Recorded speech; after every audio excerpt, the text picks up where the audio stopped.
Good morning fifth class. आज हम अपनी पुस्तक नवभारती के पाठ 3 का रिवीजन करेंगे। पाठ 3 हमने पढ़ लिया। हमारा लेसन है खेल कूद और व्यायाम। तो आपकी छुट्टियां हो चुकी हैं। छुट्टियों में आपने ऐसे नहीं कि एसी रूम के अंदर बैठे रहो गर्मी में। सुबह शाम खेलना है, सुबह एक्सरसाइज करनी है, शाम को खेल के आना है ताकि आपका स्वास्थ्य अच्छा रहे, आप एक्टिव रहो। तो ये लेसन भी हमारा इसी तरह का है कि एक बच्ची है शोभना, जो बिल्कुल घूमती फिरती नहीं है, अपने कमरे में बैठकर सिर्फ पढ़ाई और पढ़ाई ही करती है। जब उसकी चाची आती है नंदिता की, नंदिता है लड़की का नाम, उसकी चाची का नाम है शोभना। जब शोभना चाची आती है तब उससे कुछ बातें करती है, तब उन्हें पता चलता है कि नंदिता खेल कूद और व्यायाम में तो बिल्कुल ही इंटरेस्ट नहीं रखती, रुचि नहीं रखती। तो वो उसको समझाती है। इसी तरह हमारा ये लेसन है आपको समझाने के लिए कि हमारे भी कुछ बच्चे हैं जो सिर्फ पढ़ाकू किताबी कीड़ा बन जाते हैं, या आलस में मोबाइल देखते रहते हैं, टीवी देखते रहते हैं रूम के अंदर बैठे, और खेलने कूदने की एक्टिविटी बिल्कुल नहीं करते। तो हमें ये लेसन दोबारा से सुनते हैं। नंदिता की शोभना चाची दिल्ली से आई तो नंदिता को देखकर हैरान रह गई। नंदिता, क्या बात है, आजकल कुछ खाती पीती नहीं हो, इस तरह सूखती क्यों जा रही हो? तुम्हारा चेहरा भी बुझा बुझा सा है। जब हम अच्छे से खेलना कूदना नहीं करते, कुछ और एक्सरसाइज नहीं करते, तो हमारी भूख ख़त्म हो जाती है, हमारे को कुछ अन्य पेट की बीमारियां भी लग जाती हैं, जिसके कारण हम अच्छी पढ़ाई भी नहीं कर सकते। तो इसलिए नंदिता चाची, शोभना चाची नंदिता से पूछती है। ठीक है। ये सुनकर नंदिता की माँ बोली, शोभना, इसका घूमना फिरना या घर से बाहर जाना तो शुरू से ही कम था, मगर इधर जब से परीक्षाएं आई हैं तब से इसने घूमना फिरना बिल्कुल ही बंद कर दिया है। सारे दिन कमरे में बंद रहती है और इसके मुंह से सिर्फ एक ही बात सुनाई पड़ती है, मुझे परेशान मत करो, न करो, मुझे अच्छे नंबर लाने हैं, इस बार प्रथम आकर दिखाऊंगी।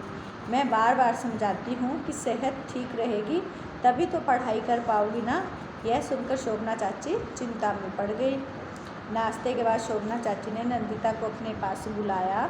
बोली, नंदिता, प्रथम आना अच्छी बात है, पर उसके लिए तुम्हें किसने बताया कि तुम बिल्कुल किताबी कीड़ा बन जाओ? घूमना फिरना, पार्क में खेलना, कसरत करना सब छोड़ दो। जब शरीर स्वस्थ होता है तो मन भी ताजगी से भरा होता है, उसमें नए नए विचार आते हैं, जो कुछ पढ़ो वह याद भी रहता है। यह सुनकर नंदिता एक क्षण के लिए चुप रह गई, जैसे अंदर ही अंदर उसने अपनी गलती पता चल रही हो। धीरे से बोली, पर चाची जी, क्या मैं खेल कूद और व्यायाम कर सकती हूँ? शोभना चाची बोली, भाई, ज़्यादातर व्यायाम ऐसे हैं जिन्हें हम आराम से कर सकते हैं। अपनी अपनी शारीरिक ज़रूरत और रुचि के अनुसार उसमें से भी कुछ व्यायाम चुने जा सकते हैं। धनुरासन, शवासन, सूर्य नमस्कार, ये सब ऐसे आसन हैं जिनमें पूरे शरीर का व्यायाम हो जाता है और शरीर में रक्त संचार तेज हो जाता है। रक्त संचार मतलब खून का बहना, रक्त मैंने खून, संचार मैंने बहना। और फिर प्राणायाम तो ऐसा आसन है जिसमें फेफड़े मजबूत होते हैं। आमतौर पर जितनी ऑक्सीजन हमें चाहिए उतनी हम ले नहीं पाते, लेकिन प्राणायाम से हम भरपूर सांस अंदर लेते हैं।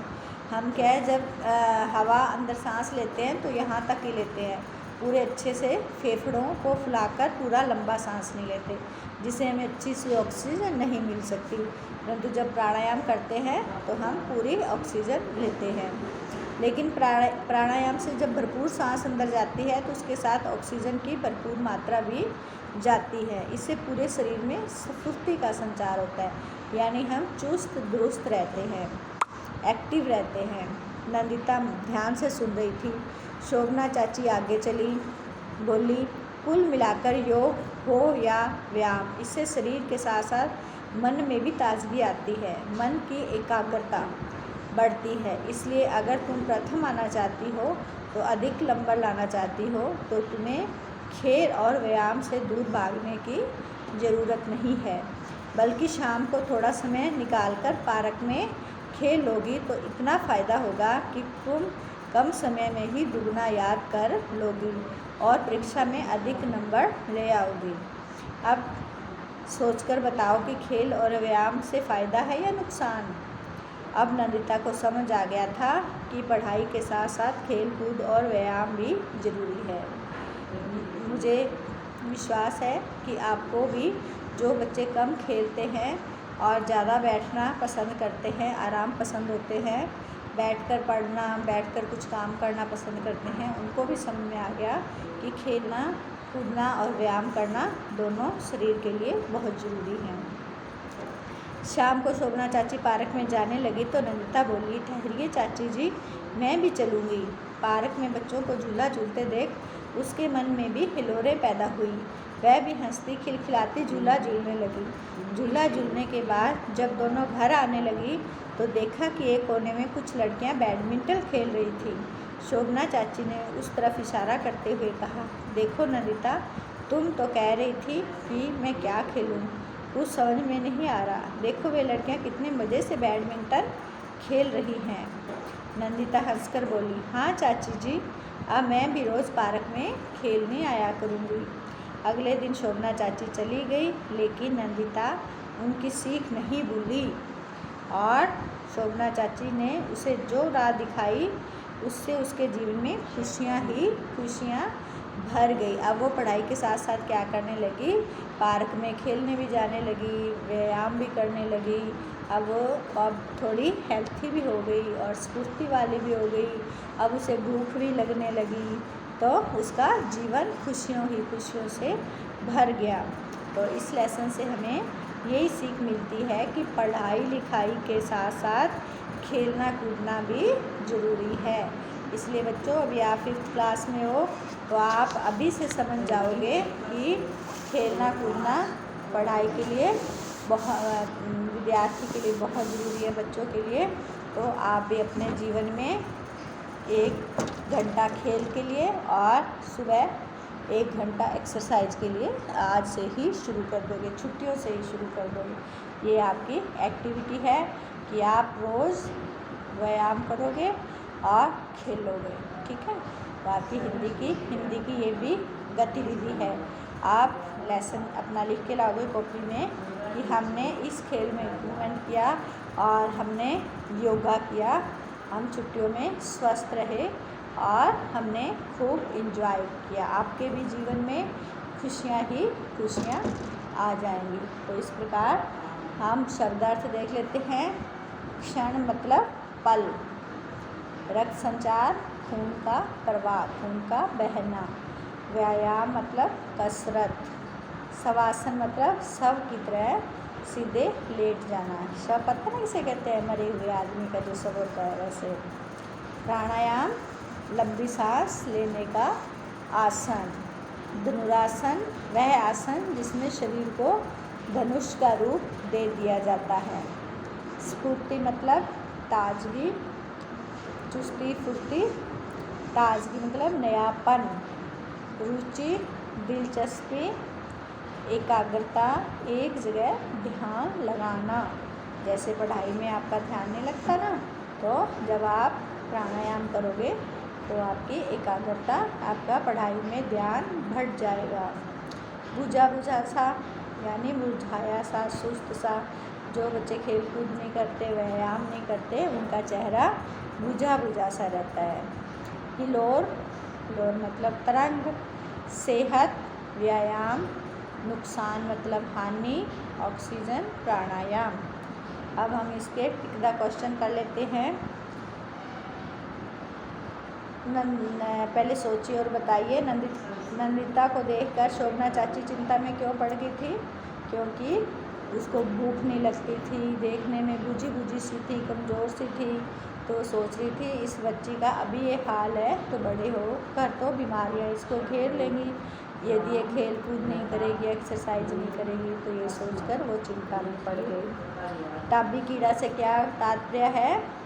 जो बच्चे सारा दिन किताबें लेकर पढ़ते रहते हैं और फर्स्ट आने के लिए किताबों के अंदर पढ़ाई करते रहते हैं, उनको कहते हैं किताबी कीड़ा।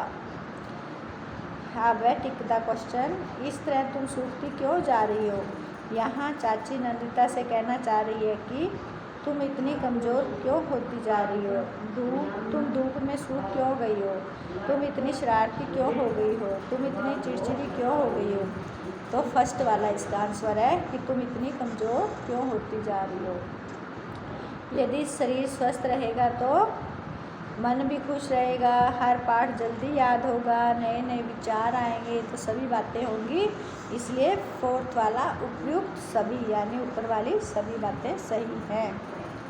शोभना चाची ने नंदिता को क्या सीख दी, किताबी कीड़ा न बनने की, कसरत करने की, खेल कूदने की, उपयुक्त सभी, तो सभी बातें बताई थी, इसलिए उपयुक्त सभी। इस पाठ को पढ़ने के बाद आप अच्छे नंबर लाने के लिए क्या करोगे, दिन रात केवल पढ़ेंगे, पढ़ाई के साथ साथ खेल कूद भी करेंगे, प्रश्नों के उत्तर अच्छे से रटेंगे, सुबह से शाम तक खेल कूद भी करेंगे। नहीं, सेकंड वाला आंसर है इसका, पढ़ाई के साथ साथ खेल कूद भी करेंगे। अब प्रश्नों के उत्तर है, नंदिता की माँ ने शोभना को नंदिता के बारे में क्या बताया कि ये सारा दिन बंद कमरे में पढ़ती रहती है और कुछ कहने पर कहती है मुझे परेशान मत करो, मुझे अच्छे नंबर लाने हैं। स्वस्थ शरीर के क्या क्या फ़ायदे हैं, सारे फ़ायदे हैं कि मन खुश रहता है, हर पाठ जल्दी से याद हो जाता है, नए नए विचार आते हैं, है ना, चुस्ती फुर्ती रहती है, नयापन आता है, स्वास्थ्य अच्छा रहता है ना। शोभना चाची की बातें सुनकर नंदिता को अपनी किस गलती का एहसास हुआ, उसे इस गलती का एहसास हुआ कि आज तक मैंने कभी खेल कूद और व्यायाम नहीं किया, इसलिए इस गलती का एहसास हुआ। प्राणायाम आसन के क्या लाभ हैं, इससे हमारे फेफड़ों के अंदर तक ऑक्सीजन जाती है और हम स्वस्थ रहते हैं। तो ये हमारा पार्ट 3 का अभ्यास हो गया। जिन बच्चों ने लेसन 1, 2 और 3 नोटबुक में नहीं किए हुए क्वेश्चन आंसर वो कर लेना, बुक वर्क भी कर लेना और 1, 2 लेसन भी है सिलेबस में वो लर्न कर लेना, एक्टिविटी कर लेना। ओके बाय, नेक्स्ट वीडियो में फिर मिलते हैं, बाय बाय। हमारी नवभारती, कल हम व्याकरण का लेसन पढ़ेंगे, हमारे 3 लेसनों का रिवीजन हो गया, अब हम व्याकरण की बुक पढ़ेंगे। कल सभी बच्चे व्याकरण की बुक निकाल कर अपने पास रखना।